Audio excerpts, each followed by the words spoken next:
ഇനി മുതൽ നമ്മുടെ വാട്സപ്പിലെടുത്ത ടിക്കറ്റുമായിട്ട് നമുക്ക് കൊച്ചി മെട്രോയിൽ യാത്ര ചെയ്യാം. കൊച്ചി മെട്രോയിൽ യാത്ര ചെയ്യണമെങ്കിൽ ഏറ്റവും കുറഞ്ഞത് 5 മിനിറ്റെങ്കിലും നമ്മൾ ക്യൂ നിൽക്കണം. വല്ല സീസണോ മറ്റോ വരികയാണെങ്കിലോ കൂടുതൽ നേരം നമ്മൾ ക്യൂ നിന്ന് മുഷിയും. എന്നിട്ട് വേണം ടിക്കറ്റ് എടുക്കാൻ.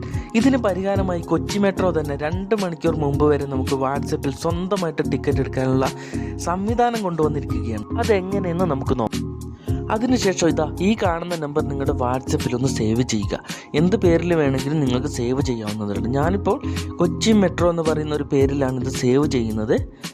എന്നിട്ട് നമുക്കൊന്ന് ഓപ്പൺ ചെയ്യാം.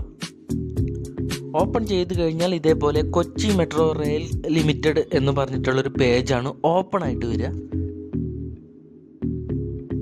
അതിനുശേഷം ജസ്റ്റ് ഹായ് എന്നുള്ളൊരു മെസ്സേജ് അയക്കുക. അപ്പോൾ QR ടിക്കറ്റ് എന്നുള്ളൊരു ഓപ്ഷൻ വരും, അതിൽ ക്ലിക്ക് ചെയ്യുക. അതിനുശേഷം ബുക്ക് ടിക്കറ്റ് എന്നുള്ളൊരു ഓപ്ഷനിൽ ക്ലിക്ക് ചെയ്യുക.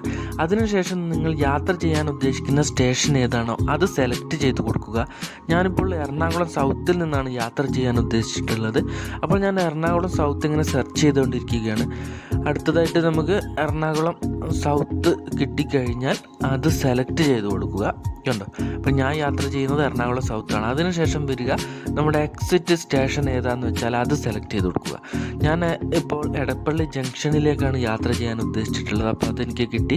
അപ്പോൾ അത് ഞാൻ സെലക്ട് ചെയ്തു. എല്ലാ സ്റ്റേഷൻ്റെ ലിസ്റ്റ് ഇതേപോലെ കിട്ടും. നിങ്ങൾക്ക് ഏതാണോ വേണ്ടത് അത് സെലക്ട് ചെയ്യുക. അതിനുശേഷം പാസഞ്ചേഴ്സിൻ്റെ എണ്ണം, എത്ര ആളാണോ നമ്മൾ യാത്ര ചെയ്യാൻ ഉദ്ദേശിച്ചിട്ടുള്ളത് അത്ര ആളുടെ എണ്ണം നമ്മൾ ക്ലിക്ക് ചെയ്ത് കൊടുക്കുക. അതിനുശേഷം പേയ്മെൻറ്റ് ചെയ്യാനുള്ളൊരു ലിങ്ക് വരും, അതിൽ ക്ലിക്ക് ചെയ്യുക. അപ്പോൾ പേ നൗ എന്ന് പറയുന്ന ഓപ്ഷനിൽ ക്ലിക്ക് ചെയ്യുക. നമുക്ക് കാർഡ് യൂസ് ചെയ്തിട്ടോ UPI പേയ്മെൻറ്റോ എങ്ങനെ വേണമെങ്കിലും നമുക്ക് ചെയ്യാം. ഞാനിപ്പോൾ Paytm വഴിയാണ് പേയ്മെൻറ്റ് ചെയ്യുന്നത്. Paytmൽ ക്ലിക്ക് ചെയ്ത് കഴിഞ്ഞാൽ ഇതേപോലെ പേയ്മെൻറ്റ് കഴിഞ്ഞാൽ നമുക്ക് റെഫറൻസ് ടിക്കറ്റ് ID വരും. അത് ഓപ്പൺ ചെയ്ത് നോക്കുക. കണ്ടില്ല, എറണാകുളം സൗത്ത്